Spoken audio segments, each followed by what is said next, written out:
There's a saying in the Coast Guard, underway is the only way.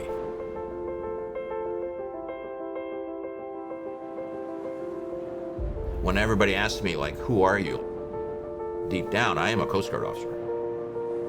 All my DNA is that. So my first year was totally at sea in the North Atlantic, and the second year we were at sea fighting in Vietnam. My first 2 years, I think I was only home about 2.5 months. Actually, I had our first daughter when I was en route across the Pacific to go fight. I would have stayed at sea for a lifetime.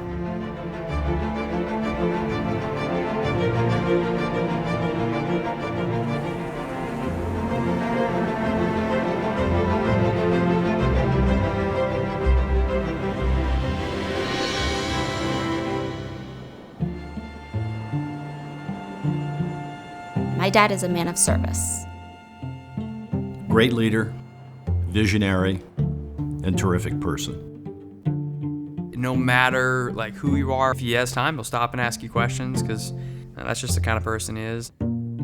He's always thinking about the future. Passionate and caring. You can take Rich's integrity to the bank. I love the man for being the person that he is.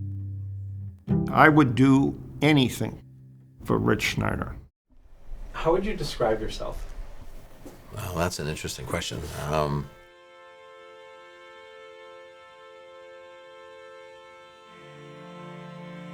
So my hero growing up in my family was my grandfather.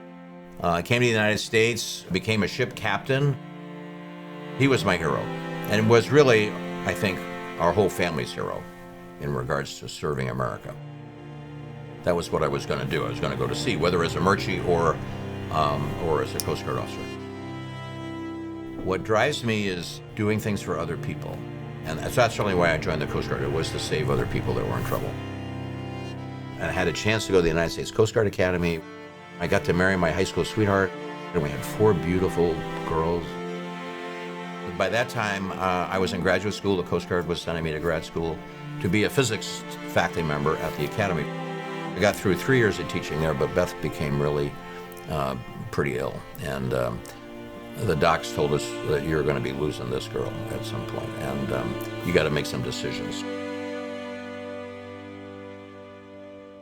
You know, sometimes life throws curveballs at you. And so that dream had to come to a close, and I had to have a new dream. So the new dream was to still be in the Coast Guard, but as a reservist, but really do this academic thing, because I really love teaching. I poured all my energies into that, never thinking I'd ever be a college president anywhere. I went to the University of Delaware, worked there for 10 years, finished my doctoral work there, went to Drexel, had a bunch of senior positions there. And all of that kind of like all led up to this job. It was like I was perfectly trained and mentored for this job at Norwich, both the military side and the academic side. I arrive on campus on the 1st of June, and the vice chairman of the board calls me and said, listen, I don't know if we mentioned or not, but we're planning a 3-day retreat at Basin Harbor in July that you have to lead, and we're going to write our strategic plan. I just about fell off the chair. Like, I didn't even know where the latrines were yet. And they're talking about I'm supposed to do this strategic planning exercise with them. But when I arrived, it was very clear to me we had to get back to the things that we did really well. I was able to go back to the 1843 mission statement. Let me tell you, that put a lot of energy in the system. I can tell you honestly that I believe I have lived every day executing on Captain Partridge's vision. So every day I came in trying to do that, fulfilling his vision. All the things that I enjoy doing are manifest in this job. People started calling about the 8th or 9th year, like, hey, will you come and be our president? And I said, look, stop calling me. I'm not going anywhere. Because when you find where you're supposed to be, just enjoy it. I'm driven for our student success. it was all about them, getting them ready, or helping them improve their lives. There's a little piece of me leaving with every one of them. I mean, it's the psychic income, I think, for any college president who's invested their lives in their school.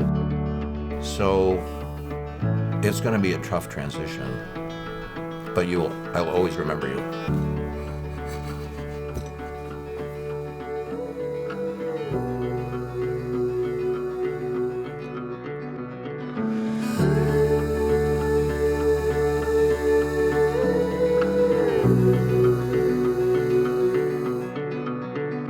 Now this fire we got started forever burns up the sky. Oceans we parted, the mountains yet to climb.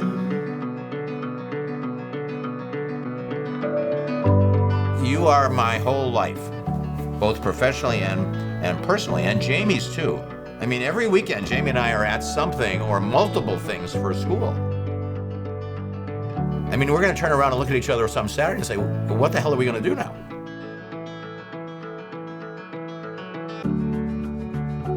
I'm married to a wonderful woman. I have a great family. I have 15 grandkids, so I have more than enough to keep me busy, spending it in their young lives and being there when they want me to be there.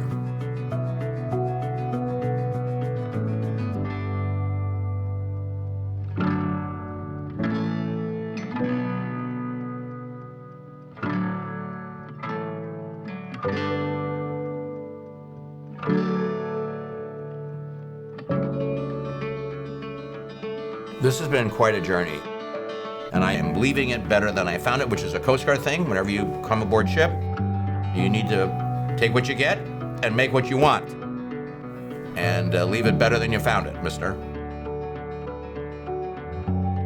To that you reply, aye, aye, sir. I think that's the greatest success.